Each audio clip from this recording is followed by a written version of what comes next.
네, 이번에는 신앙 알고리즘 두 번째 시간인데요. 기독교와 과학은 정말 대립될까라는 주제예요. 혹시 기독교랑 과학이랑 이제 대립된다고 생각해 본 적 있으세요? 많이 대립이 네. 되는 경우도 많이 있는 것 같다고 음, 생각합니다. 혹시 어떤 부분에서 그런 게 있는 것 같으세요? 약간 성경 속에 있는 그 음, 어떤 이적들, 음, 표적들 같은 걸 보면 음, 좀 과학적으로 쉽게 설명할 수 없는 것도 몇몇 있고 음, 그런 것들을 보면 어떻게 보면 이 과학의 본질이라는 것과 좀 음, 대립이 되지 않을까 생각을 음, 합니다. 맞아요. 보통 기적 때문에 어, 일반 자연현상을 소개하는 과학과 이 성경의 내용, 나아가서 기독교랑 과학은 이제 충돌하거나 안 맞는다. 이렇게 많이 생각을 하는데요. 그 부분은 이따가 질의응답 시간에 답변할 때 제가 조금 이렇게 얘기를 나누는 걸로 하고, 그런 부분들이 사실 우리 주변에 굉장히 많아요. 기독교와 과학은 안 맞는다.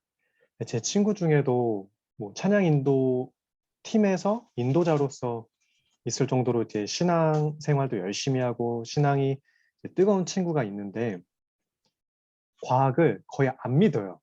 과학의 문명의 혜택을 보고 있으면서도 과학을 어, 이게 과학이랑 기독교랑 대립한다고 생각하니까 나는 신앙을 택한다. 이렇게 이분법적으로 생각하게 되는 경향이 사실 기독교인 가운데 굉장히 많고요. 저도 뭐 이런 경향이 없지 않았는데 오늘 이 내용을 통해서 기독교와 과학은 대립되지 않는다는 점을 좀 생각해 보려고 해요. 그래서 뭐 과학의 주요 이론들을 살피는 것이 아니라 전체적인 개념 정립을 이렇게 나누는 것으로 할게요. 과학과 신앙, 이게 정말 대립이 되는 건가 아니면 오히려 조화가 될 수 있을까? 우리 게놈 프로젝트 연구자였던 사람이 있어요. 이분이 프랜시스 콜린스인데 이분은 게놈 프로젝트 유전자 연구를 하면서 오히려 과학적 세계관과 종교적 세계관은 충돌하지 않는다고 했어요. 그리고 알리스터 맥그레스 이분은 물리학자 출신의 신학자예요. 그러니까 과학자 출신의 신학을 하신 분인데 이분은 오히려 과학적 방법론을 활용해서 하나님을 더 알아갈 수 있다고 했어요. 지식에 이것이 도움이 된다. 이렇게 설명을 했거든요. 그래서 우리가 생각해 볼 것은 성경을 볼 때 우리가 일반적으로 접하지 못하는 현상을 보면 아, 이것이 과학적인가 아닌가 이런 생각이 드는데 중심을 어디에 둬야 하는지에 대해서 중요한 우리 기준점을 둬야 되는데 성경이 과학적인지 아닌지가 아니라 과학이 성경적인지를 봐야 됩니다. 이게 그리스도인의 기준인 거예요. 성경을 보면 우리가 혼란스러워하죠. 과학적이지 않으니까. 그런데 우리가 생각해야 하는 것은 1차적으로 성경이 과학적인지가 아니라 과학이 성경적인지를 봐야 되는 거예요. 그러면 왜 성경과 과학이 대립되게 된다고 생각을 했을까? 아까 형제님이 얘기해 준 것처럼 그런 의미에서도 있고 아마 쉽게 접하는 이론은 창조론과 진화론의 대립이 우리가 쉽게 접할 수 있는 이론이죠.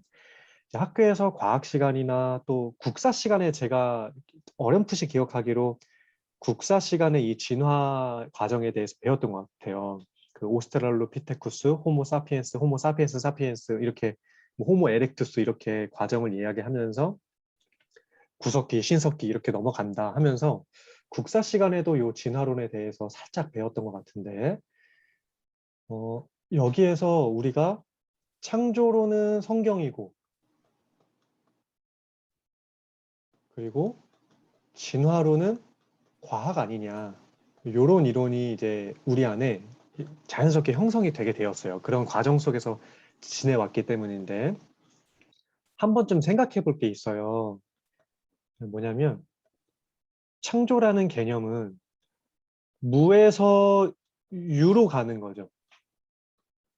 아무것도 없었을 때 하나님이 세상을 창조하시고 진화라는 개념은 이미 있는 거예요. 그죠? 있음에서 변형의 문제예요. 그러니까 창조의 개념과 진화의 개념은 사실 이런 차이가 있어요. 대립된 개념이 아니어야 돼요. 정확히 말하면 빅뱅 우주설 있죠. 요거는 오늘 다루진 않을 건데 뭐 이따가 궁금한 거 있으면 요거에 대해서 질문하셔도 돼요. 어, 빅뱅 우주설과 창조설이 대립돼야 돼요. 따지고 보면. 근데 엉뚱하게 진화랑 창조랑 부딪히고 있어요. 왜 그런가 하면은 이 진화론은 과학계에서도 막 완전히 받아들여진 개념인지는 모르겠어요. 이따가 살펴볼 건데 요것도 이제 믿음의 영역이기 때문인데 요거는 좀 이따 나누고요. 창조과학회에서 찰스 다윈의 진화론을 비판하기 위해 창조론을 가지고 싸웠어요. 이론 비판을. 그래가지고 과학의 대표가 진화구나. 진화론은 과학을 배경으로 하고 있구나 라고 생각을 하게 되었고 창조과학자들이 이 성경에 써 있는 연대 가지고 이제 과학을 배척하는 이론을 만들어내면서 창조론과 진화론의 대결 구도가 형성이 돼버린 거예요. 그래가지고 우리 안에 알게 모르게 이 창조와 진화가 대립되는 이런 개념이 생각이 되었어요. 그러니까 진화는 과학을 대표한다고 믿게 되었고 창조론은 성경을 대표한다고 믿었기 때문에 우리는 성경을 믿는 사람이니까 진화는 안 받아들이고 그러면 이 진화의 배경이 되는 과학도 믿을 수가 없다. 그래서 대립된다. 이렇게 개념이 형성이 돼버린 거예요. 근데 우리가 지금 보는 것처럼 창조와 진화는 대립되는 개념이 아닐 수 있습니다. 요거는 우리가 확 답을 제가 드릴 수 없는 문제지만 조금 더 연구해 볼 문제는 있죠. 무조건 대립되는 개념은 아닐 수 있다는 점. 그리고 이론은 법칙이 아니에요. 예를 들면 우리 만유인력의 법칙 있죠. 이제 중력의 법칙인데 이거는 법칙이에요. 무조건. 왜냐하면 1000번, 10,000번 떨어뜨려도 계속 떨어지기 때문에 이건 중력이에요. 무조건 법칙이에요. 그래서 법칙이 되는데 이 창조와 진화는 법칙이 될 수 없어요. 이 이론이 이제 먼저 가설이 돼야 되거든요. 가설이 어떠한 이론을 주장하기 위한 하나의 배경이 되는데 하나님이 세상을 창조하지 않았을까라는 가설이 제기되면 그러면 어떠한 식으로 하셨는데? 라는 이론이 제기가 되어야 돼요. 그래서 하나님이 말씀으로 창조하셨지. 창조론은 그래서 이렇게 주장하는 거고 진화론은 이제 변형의 문제로 만들어졌다. 그래서 과학의 영역에서 가설은 이론이 받쳐져 있지 않으면 이론으로 못 넘어가요. 그냥 가설이에요. 전혀 근거가 없고 그냥 하나의 흘러 떠내려갈 수 있는. 그런데 나름의 이론을 가지게 되면 이제 진화론, 창조론처럼 이론으로 인정이 돼요. 그런데 이론에서 법칙이 되어야 모두가 부정할 수 없는 그 근거가 되는 거죠. 하나의 확실한 법칙, 개념이 되는 거예요. 근데 이 이론에서 법칙이 되기 위해서는 이제 법칙이 되면 그 누구도 부정할 수 없는 거예요. 이론에서 법칙이 되려면 실험이 돼야 돼요. 근데 우리가 태초로 돌아갈 수 없죠. 실험이 불가능해요. 진화도 실험이 불가능하죠. 이미 우리는 현 인류를 살고 있기 때문에. 그래서 실험이 불가능하니까 결과를 산출하지 못해요. 이게 만약에 실험이 가능하다 하면은 같은 결과가 나와야 돼요. 예를 들면 우리가 중력을 실험한다 했을 때 1000번, 10,000번 떨어뜨렸을 때 같은 결과가 나온다 하면 이거 법칙이 되는 거예요. 그런데 창조론과 진화론 모두 애초에 실험이 불가능하니까 결과를 내지 못하죠. 그래서 법칙으로 못 넘어가요. 그러니까 여기서 견해가 갈리는 거예요. 여전히 이론으로 머물러 있기 때문에 여기서 그러면 창조냐 진화냐 선택을 해야 되는 거예요. 그러니까 우리는 결과도 모르고 실험도 불가능하기 때문에 여기서는 믿음으로 넘어가는 거예요. 결국 진화론을 믿는 것도 믿음인 거죠. 법칙이 되지 않았기 때문에. 그러니까 우리가 과학이 정말 사실이고 진리이다라고 해서 나는 진화론을 믿어. 그것도 사실은 신앙입니다. 요 개념을 아셔야 돼요. 그래서 우리가 한번 구분해야 될 필요가 있는 게 진화는 자연현상이거든요. 이거는 실제 있는 거기 때문에 누구도 부정할 수가 없어요. 이런 부분이 있죠. 예를 들면 인간의 수명이 지금 늘어나고 있어요. 1900년대 초만 해도 평균 수명이 40세 전후였죠. 지금은 음식도 잘 먹고 하니까 수명이 늘어났어요. 피할 수 없는 실제 인류의 발전이 생긴 거예요. 실제 진화는 있는 거죠. 이거를 이제 소진화, 대진화라고 나누는데 대진화는 이제 인류의 변종까지 얘기하는 건데 이제 그거는 받을 수가 없는 것이고 실제로 작은 진화 형태는 있어요. 그리고 또 진화 이론이라는 게 있어요. 이제 과학 이론. 여기서 우리가 뭐 실험을 통하고 결과를 산출을 하면 어떠한 진화 현상은 진짜 있는 것이구나라는 법칙을 산출할 수가 있는 거예요.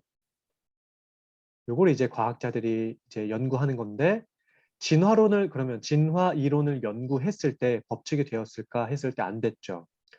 그럼에도 불구하고 진화를 가지고 창조론을 부정하게 되는 개념이 이것 때문이에요. 진화주의. 이것은 법칙이 아닌 누구도 부정할 수 없는 법칙이 아니라 믿음의 영역인 이론을 통해서 세계관이 형성된 거예요.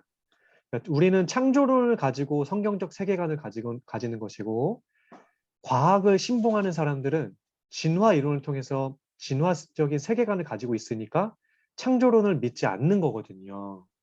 그래서 정확히 말해서는 진화가 없는 게 아니라 진화주의를 가지고 있는 사람이 성경을 배척하는 개념이에요. 그래서 우리는 뭐 졸업했으니까 혹시나 학교에서 야, 진화는 진짜 있으니까 성경은 거짓말이지 했을 때 이런 질문 한번 해보시면 돼요. 선생님, 교수님, 진화 이론과 진화주의에 대해서 좀 구분 좀 해서 설명 좀 해주세요. 이런 부탁을 좀 한번 드려보세요. 그랬을 때 우리가 믿고 있는 진화도 결국은 믿음의 영역이라는 것을 생각해 볼 수 있는 계기가 되겠죠. 결국 진화도 진리는 아니다라는 것을 우리가 생각해 볼 필요가 있습니다. 그러다 보니까 과학자들이 많이 종교를 부정해요. 많은 과학자들도 이 진화주의까지 안 가요. 그냥 진화니까 성경에서는 창조를 얘기하니까 이거 대립된다. 아무리 봐도 진화가 확실한 것 같으니까 성경을 믿을 수 없어. 이렇게 얘기하지만 요즘 굉장히 유명한 분이죠. 이제 양자 물리학자인 김상욱 교수님이 이렇게 얘기해요.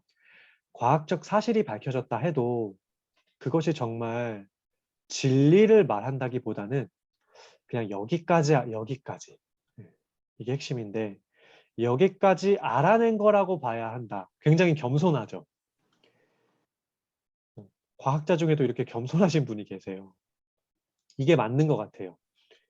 왜 과학자들도 겸손해야 되는가? 또 과학적 진리라고 믿을 수 없는가는 이제 이어서 살펴볼게요. 그렇다면 과학은 정말 성경을 밀어낼 만큼의 진리가 될 수 있을까? 먼저 과학은 불완전합니다. 이게 뭐 어떤 특정한 일이 아니라 우리가 자주 볼 수 있어요. 음, 기존의 이론을 뒤집는 과학 이론들이 계속 나와요. 뭐 혈액 이론이든 열 방출 이론이든 뭐 물리학 이론이든 뭐 우리 신체에 관한 부분이든 천체 물리학에 관한 부분이든 뭐 나노 입자에 관한 부분이든 계속 뒤집혀요. 배터리든 간에. 과학 이론은 계속 뒤집힙니다. 왜 그러냐면 불완전하기 때문이죠. 이렇게 불완전하기 때문에 사람이 하는 학문이라 불완전하죠. 그래서 계속 발전해 나가는 거예요. 긍정적으로 표현하면 발전인 거고 부정적으로 표현하면 불완전함이에요. 과학도. 그렇기 때문에 과연 이렇게 불완전한 학문이 신 존재를 부정할 수 있을까? 몇 가지 이론 가지고 얼마든지 앞으로 뒤집힐 수 있는 이론을 가지고도 현재의 신 존재를 부정할 수 있을까? 과학도 겸손해야 되는 부분인 거죠. 이런 부분을 생각했을 때. 그리고 과학 자체가 무신론을 지지하지 않아요. 아까 얘기했던 것처럼 하나의 이론에서 법칙으로 가지 않는 이상은 과학 영역도 일종의 믿음이에요. 이 이론이 어떤 하나의 이론으로 새로운 이론이 뒤집혀지지 않는 이상 그거 맞지 하면서 믿어버리잖아요. 믿음의 영역이기 때문에 적어도 과학에서 말하는 요 법칙으로 넘어가지 않는 이상 그 어떤 이론도 무신론을 지지할 수가 없어요. 만약에 과학이 무조건 무신론을 지지한다고 한다면 기독교인 과학자들이 의외로 많거든요. 우리가 생각하는 것 이상으로. 이분들은 존재할 수가 없는 거예요. 저희 첫째 형이 초등학교 교사인데 과학 유튜브도 하고 책도 쓰고 하는데 형은 지루한호를 믿어가지고 목사님 아들인데도 불구하고 막 이거 충돌해요. 형도 혼란이 있어요. 그래서 형은 약간 과학에 대해서 그래도 나름 여기서 좀 기여를 하고 있는 입장인데 뭐 책도 내고 또 여러 가지 활동들을 해요. 그런데도 불구하고 이 기독교에 대해서 뚜렷한 믿음을 갖지 못해요. 형도 여기에 대해서 혼란이 있는 거죠. 그런데 제가 아는 누나는 중학교 과학 선생님인데 믿음을 탁월하게 지키고 있고 이거에 대해서 큰 혼란을 가지고 있지 않아요. 제가 설명하는 부분들에 대해서 이 누나는 그래도 어느 정도 자기만의 개념 정립이 된 것 같고 우리 첫째 형은 아직 혼란이 있는 거죠. 과학 자체가 무신론을 지지하지 않기 때문에 실제로 기독교인 과학자들이 존재를 합니다. 그러니까 과학은 성경을 밀어낼 만큼의 진리는 못 되는 거예요. 그러니까 충돌하지 않는 거예요. 개념적으로 볼 때. 그래서 이 기계공학 박사님인데요. 뭐 미국에서도 연구하신 분인데 우리가 종교적 시각, 신앙심으로 무조건 과학을 무시하는 것도 참 우스꽝스러운 일이다. 왜냐하면 과학이 밝히는 실제 진리, 법칙이 있기 때문에 만약에 우리가 신앙심을 가지고 이 법칙을 무시한다면 정말 무지한 거죠. 그러니까 이 대부분의 상식이 통하지 않는 그리스도인으로 형성이 되면 이제 과학자들을 믿고 이제 과학을 신봉하는 사람들은 종교로 회귀할 가능성이 줄어드는 거예요. 그리스도인이 저렇게 무식한 사람들이란 말이야? 이렇게 되는 거죠. 그러니까 우스꽝스러운 건데 그렇다고 해서 반대로 과학을 종교로 만드는 것 이렇게 하나의 성경을 밀어낼 만큼의 진리라고 믿는 종교로 만드는 행위도 아주 위험한 오만이 될 수 있습니다. 왜냐하면 과학도 불완전하고 과학 자체가 종교를 없앨 만한 힘을 가지고 있지 않기 때문이에요. 굉장히 이제 겸손해야 되는 학문인 거죠. 과학도 계속 발전해 나가기 때문에 발전해 나간다는 건 불완전하다는 것을 증명하는 거죠. 불완전하기 때문에. 그러니까 과학이든 종교이든 서로가 서로를 무시하는 태도는 굉장한 오만입니다. 서로가 겸손해야 된다는 것을 우리가 알 수 있는데요. 과학을 신으로 부정하게 된 이유가 있어요. 이제 이성이 점점 커지기 때문이에요. 좀 똑똑할수록 지금 기독교 신앙을 점점 내려놓는데 신 존재에 대한 개념이 점점 이성이 우세할수록 뒤집어지고 있어요. 어떠한 개념으로 말하는가 하면 고대에는 예를 들면 비가 내리는 현상을 이해하지 못했어요. 그래서 기우제를 지내고 기도를 했죠. 비가 왜 내리는지를 모르니까. 그랬을 때 이때는 이제 뭐 성경에서도 마찬가지지만 신이 비를 내려준다고 생각했어요. 우리가 인류가 컨트롤할 수 없는 부분이잖아요. 그래서 우리가 감당할 수 없는 초월적 존재가 있나 보다. 그게 바로 신이다. 초월적 존재. 이거는 분명히 있다. 우리가 컨트롤하지 않는데 하늘에서 비가 내리니까 어떠한 존재가 있다. 그래서 신적 존재에 대해서 믿고 있었어요. 나무가 자라는데 사람들이 특별히 기여한 게 없죠. 근데 뭐 태양열도 받고 수분도 공급받으면서 자기 혼자 자라니까 나무신도 있다고 생각을 했죠. 그래서 범신론의 개념이 형성이 됐어요. 이때는 과학이 발전하지 않았을 때. 근데 중세로 넘어오면서 서서히 이성이 태동을 하죠. 그리고 과학 이론이 발전을 해요. 근데 이때는 그래도 신적 개념이 우세했어요. 왜냐하면 이때 신적 개념이 너무 강했기 때문에 여전히 우세했는데 문예부흥을 겪으면서 이성이 점점 더 강하게 자리해요. 그러면서 신존재를 밀어나게 됐어요. 여기서 요즘의 포스트 개념도 마찬가지인데 포스트 모더니즘 개념도 마찬가지인데 이 신존재에 대한 개념이 뒤집어지게 된 거예요. 자연현상의 원리를 이제 과학적 탐구로 알아냈다면 우리가 이성의 발전을 가지고 과학 이론을 통해서 비가 왜 내리는지 수증기 구름을 가지고 비가 내리는 거구나. 그 현상을 알아냈다면 신이 내려준다고 믿고 있었는데 그게 아니었네 라고 믿게 된 거예요.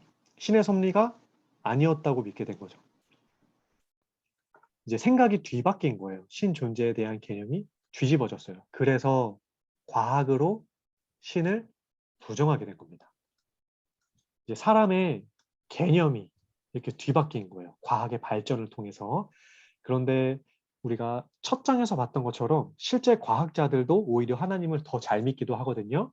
그러니까 인간의 개념과 여기서도 다시 한번 언급되는데 믿음의 문제가 이렇게 뒤집어진 거예요. 이렇게 돼서 과학으로 신을 부정하게 된 거죠. 그런데 반대로 과학으로 신을 인정할 수 있는 이유가 있어요. 과학으로 신을 부정했던 이유가 사람의 생각의 개념 때문이었다면 반대로 우리의 생각을 뒤바꾸면 과학으로 신을 인정할 수가 있죠. 그것이 알고 싶다에서 보면 저는 요약본을 주로 보는데요. 보통 사건이 발생을 해요. 이제 뭐 처참한 살인 사건이나 어떤 현상이 발생을 하고 나면 과정을 조사하죠. 과정을 파악해요. 그러면 범인이 발견이 돼요. 피해자가 발견되기도 하고 어떠한 존재가 발생이 되죠. 그러면 이 사건을 일으킨 발생자, 존재가 확인이 되는 거예요. 이렇게 생각을 해볼 수가 있을 것 같아요. 그래서 우리가 이 과정 조사, 예를 들면 사건을 이렇게 이야기할 수 있어요. 자연, 피조물, 우리가 과학을 탐구하는 그런 자연 현상, 이 자연을 과학을 가지고 과학적 탐구를 가지고 과정을 조사하면 어떤 존재가 확인이 되는 거겠죠. 하나님. 아주 단순한 생각의 차이예요. 르네상스를 시대를 겪으면서 이성이 발전될 때 사람들은 자연 만물을 과학으로 분석을 하면서 발생자가 없는 거구나라고 생각을 했어요. 그런데 그게 아니라 반대로 이것을 통해서 발생자가 존재한다는 것을 더 확신할 수 있다는 거죠. 부재가 아니라 존재 자체를 확인할 수 있다. 생각의 차이인 거예요. 요거를 조금만 전환하면 신앙이 더욱더 깊어질 수 있거든요. 과학 이론 때문에 기독교를 부정하는 사람들이 많은데 생각을 조금만 뒤집으면 진화론과 창조론이 부딪히는 게 아니라는 점, 이런 점들을 우리가 잘 곰곰이 생각해 보면 오히려 기독교 신앙을 강화할 수 있는 계기가 될 수 있어요. 그래서 성경과 과학은 조화를 이룰 수 있는데요. 이 벨직 신앙 고백서라는 게 있어요. 우리 기독교 교리 있죠. 웨스트민스터 신앙 고백서 같은 그런 고백서인데 벨기에에서 1500년대에 만들어진 거예요. 여기에서는 두 개의 책 이론을 얘기해요. 한 개의 책은 성경이고 또 하나의 책은 우주라는 거예요. 자연. 두 개가 우리가 하나님을 알 수 있는, 하나님을 아는 지식을 얻을 수 있는 책이다. 성경과 우주. 다만 이 성경은 우리가 구원을 얻는 영혼 구원의 지식을 명확하게 얻을 수 있지만 자연은 영혼 구원의 지식까지는 명확하게 주진 않아요. 그래서 아까 제가 처음에 말씀드렸던 것처럼 과학, 자연을 파악할 수 있는 과학이 성경적인지를 알아야지 성경이 과학적인지를 따지는 것은 큰 의미가 없다라는 것을 생각해 봐야 되고요. 이 벨짓 고백서에서 이렇게 얘기를 해요. 모든 피조물, 이제 사람이든 자연이든 그 크기에 상관없이 모든 것이 우리를 이끌어서 보이지 않는, 이 자연은 보이잖아요. 그런데 보이지 않는 하나님의 일들을 관찰하게 만든다. 그래서 우리가 성경을 통해서도 하나님을 알 수 있듯이 우주, 전 자연을 통해서도 하나님을 알 수 있다. 이것을 통해서 하나님을 부정하는 게 아니라 정확하게 하나님을 관찰해 나갈 수 있다. 다만 영혼 구원을 얻는 시작점이지 전반적인 지식을 얻는 데에는 약간의 한계가 있다라는 점이 있고요. 또 하나는 아까 초도에 말씀드렸던 그 알레스터 맥크레스 그분이 이 우주 하나님이 지으신 모든 세계라는 책에서 끓는 주전자 비유를 해요. 여기서 이 주전자가 만약에 끓고 있어요. 그러면 어떤 사람이 이 주전자를 끓인 사람한테 이런 질문을 해요. 이 주전자가 왜 끓고 있나요? 이렇게 질문했을 때 두 가지의 대답이 가능한 거예요. 첫 번째는 물이 끓으려면 100도씨가 넘어야 되잖아요. 물이 100도씨가 넘어서 그래서 끓고 있습니다.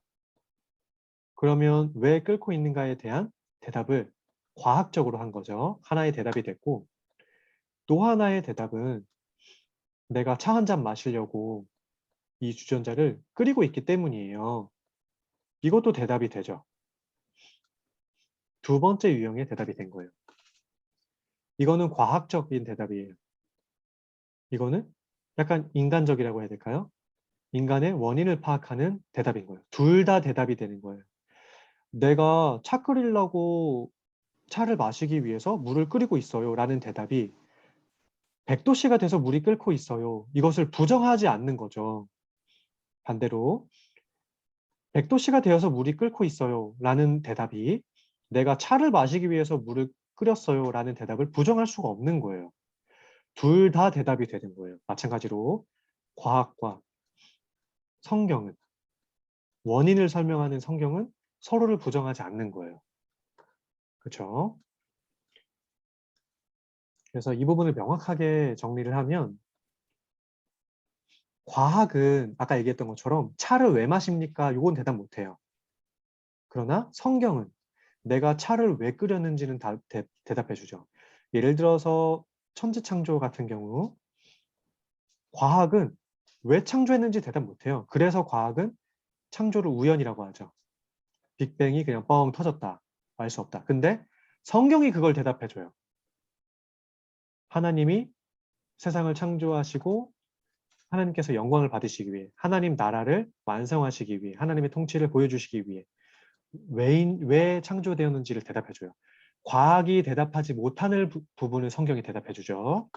또 하나는 그렇다면 성경은 어떻게를 말하지 않아요. 사실 뭐 말씀으로 창조하셨다 하는데 솔직히 추상적이죠. 근데 성경이 말씀으로 창조하셨다라고 하는 이유는 있어요. 그 이유는 있지만 이것은 어떻게라고 했을 때 정확하진 않아요. 우리에게. 그러나 과학은 예를 들면 빅뱅처럼 어떻게를 설명해 주는 거예요. 그렇기 때문에 성경이 말하지 않는 부분이 과학을 얘기해 주고 있기 때문에 과학과 성경은 서로 보완적인 거예요. 서로 대답을 하지 않는 것을 서로가 대답해 주고 있어요. 과학과 성경은 이렇게 서로 조화를 이룰 수 있다는 점을 생각해 볼 수가 있어요. 그래서 화이트헤드라는 이 과학자인데 철학자이면서 과학자예요. 이분은 이렇게 얘기해요. 종교의 원리는 영원하다. 성경의 사실은 영원한데 그 표현하는 방식이 과학이 발전하기 때문에 수정할 수 있다. 표현 방식 정도는. 근데 우리가 과학이 표현 방식을 바꾸면 자꾸 종교의 원리를 바꾸는 게 아닌가라는 생각 때문에 이 과학의 발전과 표현 방식을 부정하는 거예요. 근데 전혀 그렇지 않죠. 서로 보완적이기 때문에 성경이 채워주지 못하는 부분, 성경이 부족하다는 게 아니라 아까 말씀드렸던 것처럼 어떻게를 잘 말해주고 있지 않아요. 그것이 성경의 의도는 아니었기 때문에 그 답답한 부분을 과학이 채워주고 있기 때문에 보완적이고 표현 방식을 이 과학 발전에 따라 얼마든지 수정할 수 있다는 거예요. 그렇게 될 때 과학은 종교를 부정하는 게 아니라 유익합니다. 완전 유익한 거고 우리가 잘 알고 있는 아인슈타인도 이렇게 얘기를 해요. 과학이 없는 종교? 장님이다. 반대로 종교가 없는 과학? 그것도 불완전하다. 이렇게 얘기를 해요. 종교가 대답해 주지 못하는 부분을 과학이 얘기를 해줄 때 우리가 눈을 뜨게 됩니다. 반대로 종교가 없으면 과학도 불완전한 거죠. 왜를 이야기하고 있지 못하기 때문에. 제가 말을 더듬는 이유는 지금 마우스랑 요 그림 그리는 펜을 왔다 갔다 하면서 선택을 해야 돼가지고 조금 제가 익숙하지 않아서 그런 거예요. 마지막으로 정리할게요. 그래서 과학은 신앙의 걸림돌이 아니라 디딤돌입니다. 제가 계속 얘기했던 것처럼 그런 의미에서 과학은 하나님의 존재를 부정하는 게 아니라 하나님이 어떤 방식으로 일하셨는지를 세세하게 보여주는 이론인 거예요. 그래서 과학은 신앙의 디딤돌이 될 수 있습니다. 로마서 1장 20절에 보면 창세로부터 그의 보이지 아니하는 것들, 그의 영원하신 능력과 신성, 하나님이 만드신 것을 통해 하나님의 능력을 알 수 있는데 무엇을 통해 알 수 있을까요? 만물을 통해 분명히 알려졌는데 무엇을 통해 알 수 있을까요? 과학을 통해. 요 자연 만물, 만드신 모든 것들을 탐구하는 그 과학을 통해서 하나님의 존재와 그분의 능력과 신성을 명확하게 알아갈 수 있다라는 점을 우리가 생각해 볼 수가 있습니다. 그래서 과학은 하나님의 일반적인 계시인 창조하신 자연을 해석해주는 하나의 작업이 되기 때문에 과학은 우리의 신앙을 흔들어 놓는 것이 아니라 더욱더 견고하게 해줄 수 있고 성경과 대립하지도 않고 기독교와도 대립하지 않아요. 오히려 창조 세계가 어떻게 돌아가는지 그 모양새를 명확하게 알려주는 이론이기 때문에 하나님의 높고 위대하심을 더 자세하게 알아갈 수 있는 그러한 거룩한 학문이라는 것을 우리가 생각해 볼 수 있습니다. 이상으로 강좌를 마치도록 하겠습니다.